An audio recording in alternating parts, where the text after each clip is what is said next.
to talk about pioneering the future. All of us fabulous women are doing great work in our respective industries, so we're going to dig in about what innovation looks like for us, what building a legacy looks like for us, how we overcome various challenges in business and all of that fun stuff. But first, I do want to go through some introductions. So let's go down the line and start with you. Good afternoon, everyone. My name is Shawna Wells. I'm the founder and CEO of 7gen Legacy Group and a company called Bees for Black Brilliance.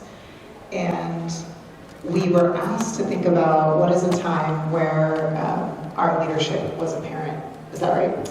Don't worry about that yet. I feel like we're easing in. Let's ease in. This is a crowd that needs. I was like, I think they need a little bit of ease. Okay. Well, let's just hear about your fabulous journey, more about you and what you do and great. All that. Great. So our company is really founded on helping people answer the question, why are you here? And to know me is to know that I'm obsessed with that question. And as we work alongside entrepreneurs and CEOs, we help them think about their journeys and the legacies that they get to leave and live as people doing important work in the world and leaving the world better than we found it. And so I work with social impact folks to think about what's the legacy that my company will leave and what's the legacy I'm going to leave and how do I start living it now. If you have a chance to listen in on one of her workshops, she had me in tears the first time I got to see you, and I was just sharing with her an experience that I had recently. So great job, and so glad to be here. So glad to say hello. My name is Ericka Aviles. I own a multicultural marketing and communications agency. I work with clients such as College of Southern Nevada, Department of Education, different entities that are really trying to meaningfully engage within the community. I grew up in Las Vegas, immigrated here from El Salvador. Spanish is my first language, so I'm a product of our school district, of our education system, and there are some really amazing, positive, and impactful projects and opportunities going on in our community, and my job is to work with our clients to make sure that our community that is most impacted knows and takes advantage of these opportunities. So thank you for the invitation and being here with you amazing ladies. Hi everyone, my name is Jasmine Young. I am an attorney and also the owner of Young Law Group. We, as a firm, focus primarily on estate planning, so things like wills, trusts, guardianships, really any type of legal life planning that you can think of, including business planning. So we work with a lot of small business owners, and there's a nice intersection between business ownership, because businesses, of course, are assets, and your estate plan. Just a little background, I grew up here in Las Vegas. I went to high school here, Green Valley High School actually, which is not too far from here, and met my husband while I was in high school, and we actually have 5 daughters now, and our oldest daughters are twins, and they are currently in law school here at Boyd, so we're really excited about that. Hi everyone, my name is Nada Naserdeen. I'm the CEO and founder of Rise Up For You, and we're a global learning and development company. So we work with organizations around the world, everything from Google down to local nonprofits, teaching the skills that we often don't get taught, which are the soft skills. So emotional and social intelligence, how to manage conflict, leadership development, and the biggest one, which is self-confidence in your career. Thank you, and I will give a little bit of background on myself as well. So I'm the founder and CEO of Alternate Media. We're a global marketing and media company, primarily working with mission-driven and disruptive companies. We work with a lot of Web3, a lot of AI. I know many of you are here in the tech space, and I'm also the community organizer for Global Entrepreneurship Week, Las Vegas. So for those of you who are interested in hosting an event like this, doing a panel, doing a workshop, and you've never thought to explore it because you thought there were barriers and you wouldn't be able to do it, definitely get in touch. So let's dig into that question that you were wondering about earlier. So we're really focused on impact in this conversation. And so sometimes when we think about impact or making a difference or innovation, some of these words, they become a little bit reductive or a little bit jargony without intending to. So I want to dial into that moment where, where was that moment of like a realization that you had the potential to make a big impact, and then how did that contribute to your entrepreneurial journeys? I was thinking about this question the last couple of days. So my career started in the hospitality and gaming industry. And after I started at MGM Resorts, then I worked at the Las Vegas Convention and Visitors Authority for almost 8 years.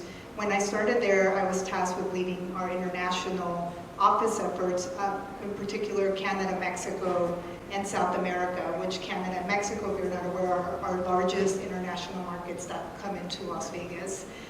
It was a little bit intimidating at first. They had recruited me over from MGM Resorts, but when we dove into it and started working on our marketing plan, our strategy, and I started traveling a lot to those markets, those were some of those conversations I had in terms of the importance and cultural nuances, how to speak, whether it was in English or Spanish, what are the nuances that we needed to pay attention to.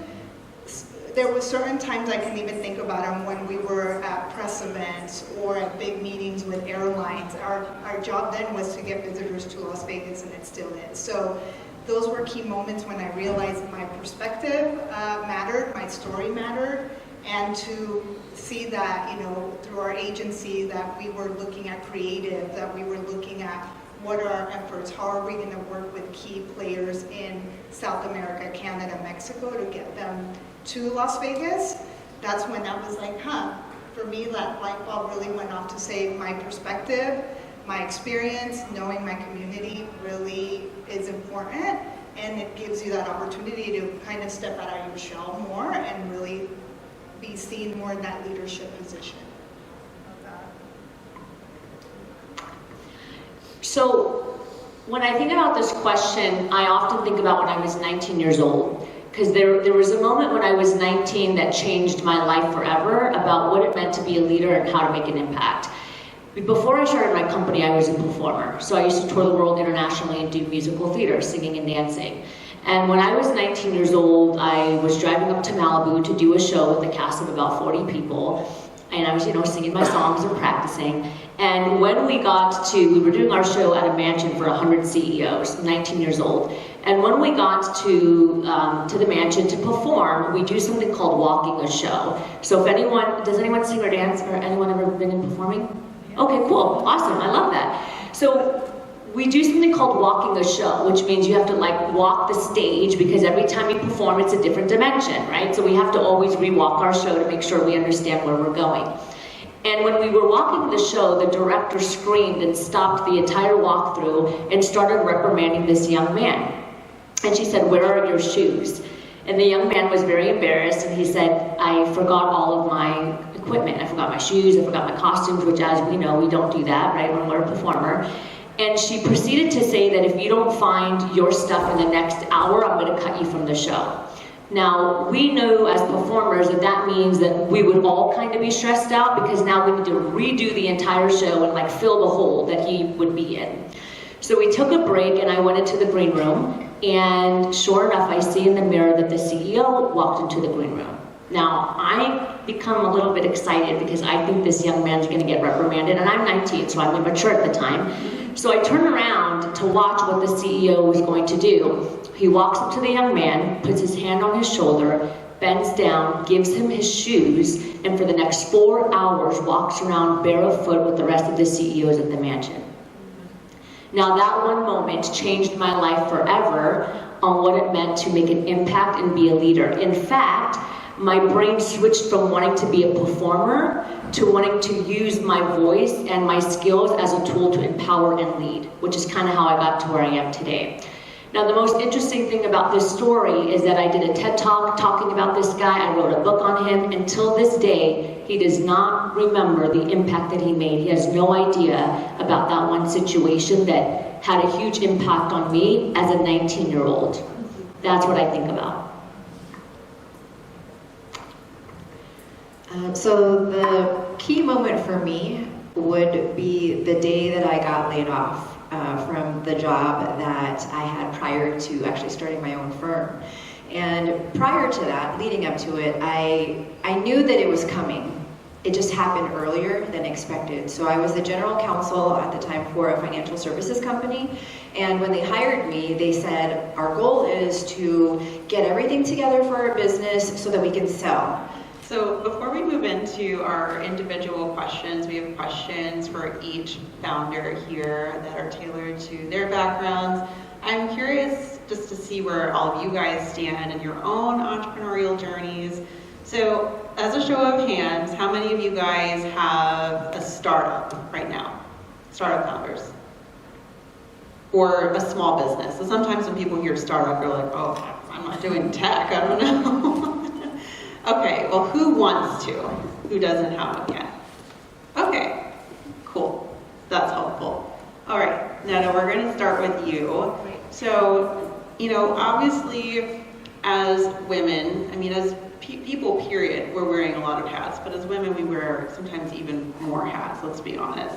So, I'm curious, what is the top challenge you see for women who are trying to elevate their leadership presence and impact today? Yeah, so the number one challenge that I see with women, we also see with men, but predominantly women, is self-confidence that gets in the way of them taking action. And when I say self-confidence, it might not land with you right away. You might say, I'm pretty confident. But when you look at what falls under that, imposter syndrome, perfectionist mindset, not feeling enough, self-doubt, struggling to have healthy boundaries, all of those things are what I call cousins of self-confidence. And they impact our ability to take action. They impact our ability to move forward even when we don't have the answers. And my team and I, we do a lot of research. So every year we ask probably about 5,000 to 6,000 professionals what their number one challenge is, professionals that are in the workplace and entrepreneurs, and 83% say that their number one challenge is self-confidence. And most recently we did a study and we gathered also the percentage that say 83%, 57% of them are executives or business owners. So it's not like your entry-level team member that's maybe just getting into the workforce that's trying to figure out how to adapt. We're talking high-level individuals that are running businesses and that are running corporations. And I think the reason why we see this is because for so long we've been taught to have confidence in our accomplishments, or what I like to call micro-level confidence. So we're taught to have confidence in our degrees and the skills that we learn. Like think about when you go to high school, for example, or when you go K through 12. You're taught to build confidence and build good grades in certain categories or competencies. Then you go on to college for some of us, or we go on to work, and then we're taught to build our confidence based off of our accomplishments, our credentials, our degrees, whatever it is that we are gathering. But nobody ever really teaches you how to have what I call the macro level confidence, which is an inner belief in yourself that you can learn, which is an inner belief that even if you fail and you make a mistake, that's not your identity. For sure. Mindset is really everything, no matter what stage you are in your business. I've run into people with major mindset blocks at Series A level, recently, beyond. So it impacts all levels. Thank you for that, Nada. So Shane, I'm so amazed and impressed by the fact that your daughters are following in your footsteps. So both of them are pursuing law. That's fabulous. Well, I think we all know, obviously you, more than any of us, know that law is still a very male-dominated space. It particularly seems so in Las Vegas. We are all ensconced by these big dramatic billboards all over the place. The same type of dudes. We know who they are all. We know. We have a billboard now too. Let us know where that is so we can take some pictures. So with all of that in mind, we don't see everything that's happening behind the scenes in terms of how women like yourself are influencing the legal landscape in Las Vegas. So can you touch on a little bit about how that looks like and how you've contributed to the landscape among all these men? Well, it's interesting because when I became a lawyer 20 years ago, I can't believe it's been 20 years now. You don't look old enough to say that. Well, thank you. I'll give you that later. When I became a lawyer here 20 years ago, it was really predominantly, men. And the women that were in the profession, I was seeing many of them were not, they were either not married, they didn't have children, or their spouses were stay at home, or they had nannies. Like, I didn't fall into any of those categories. I was married and I already had 2 kids, and we depended on each other. My spouse and I depended on each other to take care of our kids with the help of our family. And so I think it was a deterrent at the time for a lot of women to pursue a career in the law, because these were the examples that were set. And so when I came into it as a new attorney, I really made an effort to connect with the younger generation, those that were coming up, that were in middle school, in high school, in college, of course, at the law school, and to show them, yes, this is definitely a predominantly male field, male industry, traditionally, but there is a way to be able to, for women, have the other things that you might want. Not all of us want the same things, but there are a lot of different opportunities, and there's space for us to be able to, pursue a career and, be attorneys and go into the field. So, it really has changed tremendously in the years, in the 2 decades since I've been practicing, and I'm excited to see so many more women. Love that. And quick follow-up question, are your daughters going to open a firm together, or is that a hard pass for them?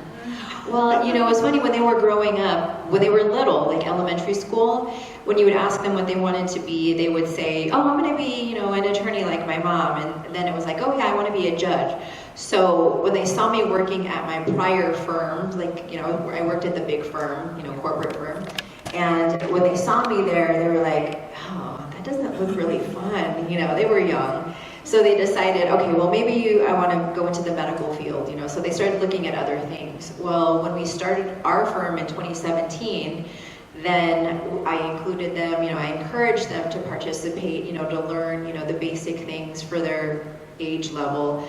And then as they got into their senior year in high school, and they were getting ready to go to college, my firstborn, she's 5 minutes older than, they're twins, my oldest are twins. So my firstborn, Kyra, said, I think it just makes sense for me to go to law school.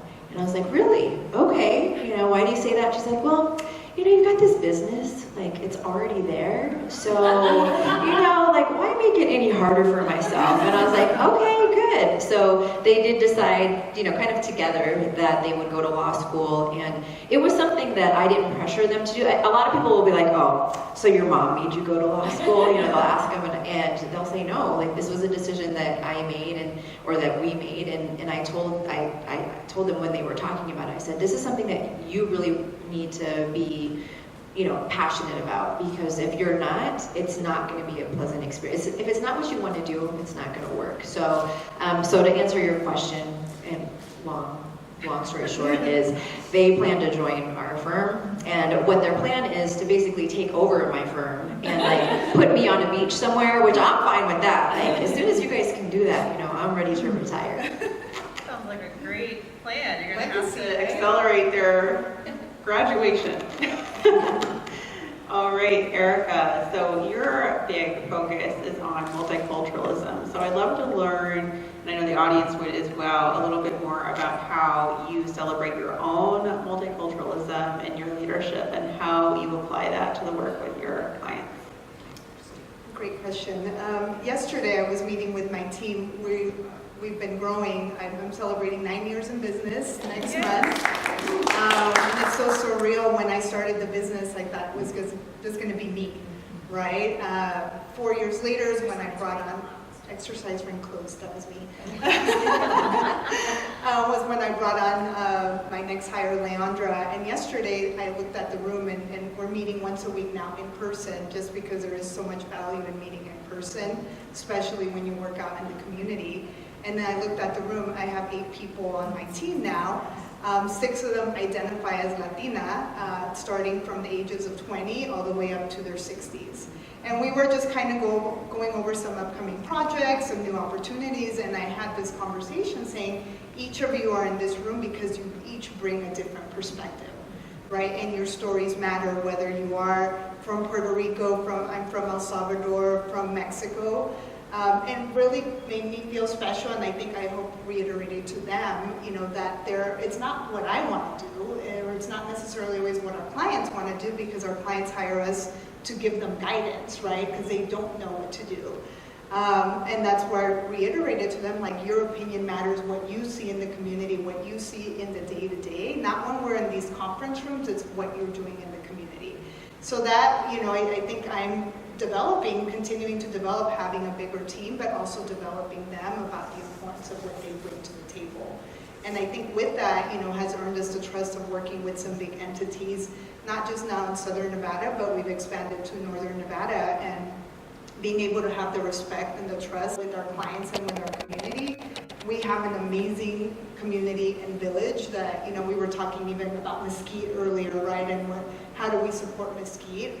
When you get the right people at the table, or make your own table, right? And that's why I started Latinas in Power as well, because I was not seeing Latinas represented in these big decisions when we are over 30% of the community. I hope that answers the question, but I'm very, passionate in that sense, is who's at the table, the importance of everybody's perspective at that table, and having these tough conversations within our circles. Yes, that was excellent. Thank you. And Ms. Shawna, so a big part of your work is on legacy building for entrepreneurs, for new startup founders, new business owners. Sometimes the idea of like building a legacy is like, what? Like, I'm just trying to get through this quarter. What are you talking about? Like cash flow? So how do you help entrepreneurs stay focused on their long-term vision, or even thinking about legacy when they might just be trying to get through the year? Yes, when I started with one of my clients, I said, so what's the legacy you want to leave? And he's like, I'm just trying to get to Tuesday. And so, like most of us, the way we define legacy is dying. And when I talked to my dad about, he's like, well, what do you do, right? I don't know if you try to express to your parents what you do, but it's a disaster. It's terrible. It's like, what do you do? And he's like, so you talk to people all day about dying? And my response to him is, no, I talk to people every day about living. And part of having a business and being able to be an entrepreneur is actually to live a life well lived of our choosing. And so most of the time when we start talking about business, we talk about cash flow, making money, hitting profit, all of those things. But you start a business to make an impact in the world, right? You see a problem and you think you can solve it. And if you can solve it, then you can leave a legacy. And the reality is we're leaving a legacy whether we talk about it or not. We might as well start talking about it. I think one of the most beautiful things about talking with entrepreneurs is like, we're excited to change the world through whatever impact we're making. We're constantly inventing things and ways of being, and we have to put structure behind that in order for it to actually happen. So you've heard each woman up here talk about teams that we're building and things that we're talking about, infrastructure, management. All of those things are real business pieces that you don't think about in the beginning, but if we can build them alongside the legacy we're aiming to live and leave, then work is a hell of a lot more fun. We have time to take our kids to field trips. We have time to walk alongside our families. We have time to build big companies that make global impact. And it's the infrastructure aligned to a legacy and a life well lived that allow us to do that. So part of it is using that as a decision-making tool so you can get rid of all the piddly, can I curse in here? Get rid of the piddly shit, right? There's so many distractions, so many people telling you, I have the answer, I have the rules, and the reality is nobody knows what they're doing, and all the rules are made up. And so if you can really define your life by the legacy that you claim, then you can start to build the infrastructure around the business that you're building and the impact that you have the will to make. I shifted a little bit, don't hate me, but originally, I just want to share what I originally was going to ask was, how are women as a whole redefining, your respective industries? But I'd be much more interested, I know the audience I think also would be much more interested in knowing, how are you guys redefining your industry individually. So you're all trailblazers up here. So would love to know, what are you doing to make a shift, and why is that so important for you right now? So whoever wants to take that first, go for it. Yes. I'll go first. So, as you all know, I'm an attorney. We were talking about like the billboards earlier. So in my profession, the attorneys with the billboards are typically personal injury attorneys, right? So like car accidents. Like if you're in a car accident, call so-and-so. Well, I do have a personal injury practice, by the way. In pain, call Shane is our thing. Yeah. But the billboard that we actually, but my focus is estate planning. So yeah, that's another thing that I think that we're all very active, on social media, and that's a way to promote your business. You can't be afraid to share what it is that you do, because if people don't know what you do, how are they going to know to call you, right? And so another thing that I've done through having our law firm as a platform is we've created an organization called Women Decision Makers.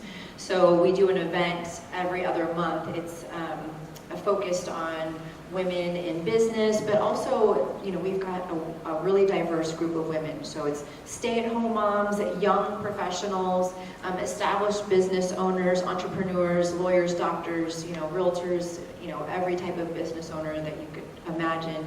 The goal is to bring women together in the community, because we didn't really have that, when I was a young professional, when we were young professionals, particularly here in Las Vegas. And so now we have this great community, and just being able to utilize our law firm to create a space and an ecosystem really for other women that are here, that have similar mindsets, that want to support each other. That's those are just some of the things that we're doing differently. So by the way, our next event, if you ladies are interested in coming, is November 20th.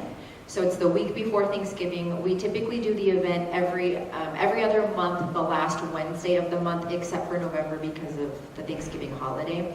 So the last one of the year is November 20th, 9 a.m. at Via Brazil Steakhouse. So we'll do the event from 9 to 11, and then my firm is sponsoring the brunch afterwards, and it's a full brunch. So it's really good. Come hungry, and yes, and share the information. The website, if you're interested in registering complimentary, is ylgwdm.com. So YLG for Young Law Group, WDM for Women Decision Makers. Did I answer the question? Yeah, that was great. Okay. I was going to say we're going to have to put you on the Global Entrepreneurship calendar, because November 18th through the 24th is GEW. Gives you more promo. Thank you. I think I can go next. Check. Oh, no, that's fine. Check. Here we go. There you go. That's a really interesting question, because when I first started building the company, that's the question that I asked, is how am I going to do this but be different in this space? Because Rise Up For You is we're not like a Jay Shetty, if anyone's familiar with like the influencer types, which is like the one person that's pushing out content. But we're also not Dale Carnegie, which is a training company that's been around for 70 years that is under the name of one individual. So I really wanted to create a company that wasn't really revolved around me, meaning that I wanted to grow it, I wanted it to build, but when I pass away, that I want it to continue to grow and not just be under Nada Lena. So when I first started the company, I started to think about like how can we reinvent this space of training and development, where we can build a team of credible academic trainers and coaches that have an influencer feel, that know how to empower and make an impact. So if you look at my team today, I have about 16 team members currently. They speak multiple languages, and we do that on purpose for diversity. Our materials are in multiple languages for diversity, so that's another thing we do like to stand out in the space. We're in over 50 countries with our messaging, but if you go find them on LinkedIn, they've all built a personal brand strategically that elevates the company brand. And we do that so that it's more than just training and development, but now you see the person, you see the energy, you see how they're showing up. And one thing that's really important for us is every, I would say, couple months as a business owner, I'm constantly going to the table and saying like, what's out there and what's happening so that we can stand out. We're all just a bunch of legacies walking around, right? And so part of what we took on as our company is how do we talk to each other? So we work directly with leadership teams of startup companies and of established companies in moments of transition and succession. And the first thing we say is, first, you can't do this work alone, and two, what's the legacy of you all? And then from there, let's figure out what you need to do, and what you need to do, and what you need to do in order to move the impact forward. And that is a hard conversation. Because actually, we all have an agenda.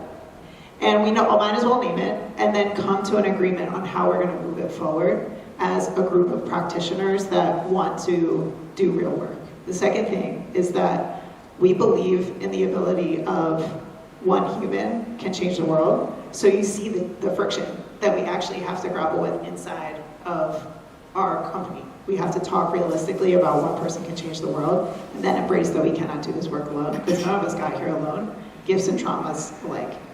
And so those are two things that make our company differently, along with the word, make our company different, along with the word legacy, which is quite a big word to try to take on and redefine for the world. And so we all the time have to first establish our own definition, and then establish ourselves, and then do our work, which I didn't know it was going to be all that, but it is, turns out. So we've got a lot of systems now around that to make sure that we can sustain over time.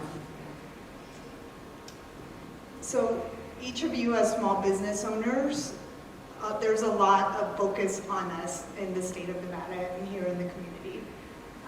What I've been learning during the last couple of years is if we're not showing up to these important conversations or in spaces and raising our hand and saying this is what matters to me as a business owner, we're not going to be accounted for. This past, we were talking a little bit about September, I went with the Vegas Chamber. They do this DC fly-in. This was my second year attending. Shout out to Clarissa with College of Southern Nevada, who also was with me. But in terms of doing it differently, like I show up in spaces that I probably, people like me have not shown up in the past. I grew up in Las Vegas. I had never been to Carson City until 2 years ago when I was invited. And honestly, there are still spaces where you don't always feel like you're welcome. I was invited. I went to Carson City with 2 chambers. Then they invited me to go to Washington, D.C. with 300 people during the past 2 years. And I was maybe one of 5, if that, small businesses represented. And when you show up and you have, you're at the banquet table or at receptions or these, like, you have one-on-one conversations with important individuals that you could say, here's what matters to me, not just as a business owner, but as a mom, as a member of the community, as whatever that may be. And that's where you build those relationships to be able to spend 1 week with our elected officials, with NCHIA, I spent, with our chancellor, with CSN, with all of these very important people that you get on their radar, and you take it another step. And this is sometimes what people don't do, is like you follow up and follow through, right? So what is it that you said you were going to do? How do you follow up with that? How do you keep showing up? Because I don't necessarily go and say, here I am, give me a contract. It's really building that rapport, building that relationship. What's that value you're bringing, and those multiple touch points. So you being here, you going to these other events that you're at and saying, yes, I am a small business owner. And I had this, I think, when we say small, we minimize ourselves. But in reality, we're starting businesses faster, right, than any other state. Latinas are starting businesses faster than any other demographic. Like, we matter, you matter, and that's where we have to continue showing up and raising our hand, because nobody's going to do it for us. Love that. So empowering. Thanks, ladies.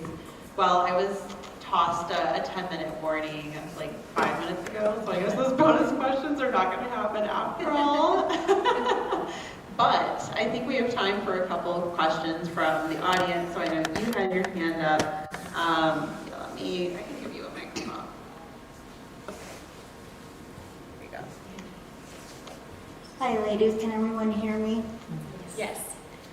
So, thank you so much for coming today. And I absolutely love seeing the diversity in the women of color. as panelists, because I've been to a lot of events and you never see that, ever.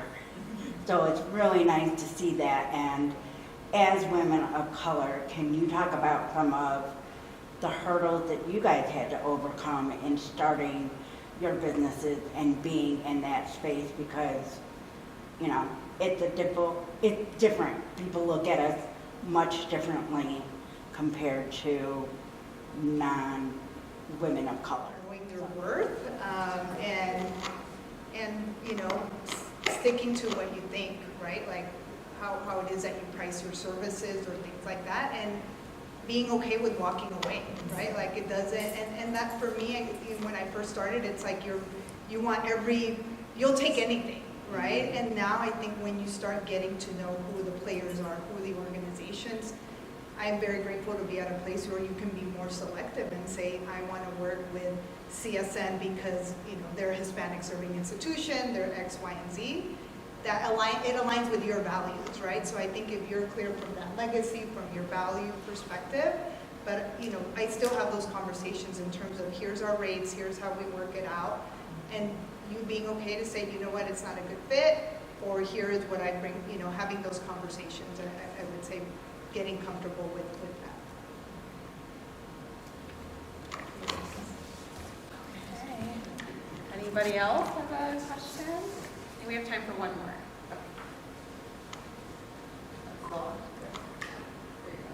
Thank you, Clarissa Coda with the College of Southern Nevada, and I want to congratulate all of you on your tremendous success because it's not easy. And I've been in the spaces with women in leadership positions and non-traditional areas as well. But I wondered if you could speak to a little bit, now that you have had success, how you can, do you apply kind of a different standard than perhaps what you had experienced for your own employees? Because women in general have different paths than some. You have more responsibilities. Sometimes you need more flexibility. You need certain things. So you look for some of these things, and these are barriers that keep women not wanting to pursue that partner track in law firm and attorney. So I remember in the 90s, that was only the singular track. And so that's why you see 51% in law school, but 5% as partners 15 years later. So do you run your businesses in a way that you can provide welcoming environments for up and coming young people? Because, and I'm just curious your approach to that. I can share a quick answer, and then I know y'all have pieces. So we believe that legacy is built in 6 realms. We apply those 6 realms to the infrastructure we build inside of our company. Those 6 realms are play, well-being, service, work, community and relationships. I always forget the 6th realm, and it changes every time. So we'll see today. I'll think about, financial freedom. So each person in our organization is rating our company on those 6 realms. And so we have candid conversations once a quarter around how are you doing in those 6 realms and how's the company preventing you from getting there. I make no promises. I may not be able to change what society says we do at work, right? And it is helpful to get those proximate to the people who are impacted by the infrastructure we've built. So that's one way that we keep ourselves honest around, we say we're about legacy. These are the things we believe about legacy. How are we helping you build your legacy in these 6 realms? So I would say, you know, coming from the corporate setting where it was like the big law firm that, you know, everybody wanted to get the job out of law school. Everyone wanted, you know, that job because it paid the best and all of those things. Well, when you're in that situation and you realize what it takes to really be successful and, you know, to make a partner and all of those things, you know, I was on that track and I realized like, oh, you know what, like I'm not feeling this. I don't like, you know, these things. I don't like the politics that you have to play, you know, to be successful in that type of setting. And so along the journey of my career and as I've opened my firm, I've taken certain things from what I've learned from, you know, being in that corporate setting, and I've created a culture with our firm, which is still small. There's like 10 10, 11 of us in the office full-time. 2 of them are my daughters that are law clerks. So I've taken things that I've learned along the way to teach these younger professionals, like, okay, this is how you show up. You know, this is how you speak. This is how you answer the phones. You know, some of the old school things that I think we've kind of gotten away from, you know, like, are you smiling when you answer the phone? You know, like, that's important because people, even though they can't see you, they can hear it through your voice. And, you know, also being able to, because now with this generation, you know, like work-life balance is a really important thing that like I didn't have, I'll speak for myself, I didn't have that. So it's hard for me to break away from that because I work 7 days a week. I mean, Ericka knows, like we do a lot of the same things, you know, we're constantly going, we're constantly attending events. And so we're here, but like we still have to work from our job, you know, our businesses that we're gonna go back to this afternoon. And, you know, I'll probably be on my computer until 9 o'clock, you know, just catching up on emails and things like that. So I'm trying to take things that I've learned along the way and not impose them in a negative way on these younger professionals, but teaching them like there is a thing that's important as far as discipline and consistency. You know, I've had to learn that, you know, striving for perfection, you know, that will lead you to failure every time. But if you're consistent and you give yourself grace, you know, when you do need that downtime. It's a constant thing that I'm learning myself, and that I'm trying to do better. Oh, well, another reason why I'm going to be up late is because I'm going on vacation. So that's why, right? So like, don't think that that's like an everyday. I don't want you to, you know, think that I'm doing this every day. It's in preparation for taking a week off. In a society now where things are very extreme. So either it's all the way on the opposite end where it's like, I want to make an amazing salary but be on the beach and call in when I want to, or it's I'm working all day every single day because that's what I think needs to happen in order to build success. And I think it's really important for me as the owner of the company to empower the individuals that are coming in. Every single one of my team members is married with kids. I am not married and I don't have kids, but I'm getting married this year, so we're getting there. Thank you. So it could be really easy for me to have this mindset of like, no, you do what you need to do to get the job done because again, I haven't walked that shoes of being a mom yet or like having a husband. But I've always set that standard from the very beginning of you can be very successful and still work normal hours. The hardest thing about that is like walking that walk, right? So when my team texts me at 5:30, I will say, thank you for the text, we can talk tomorrow at 9 a.m. I shut it down. I don't respond, okay?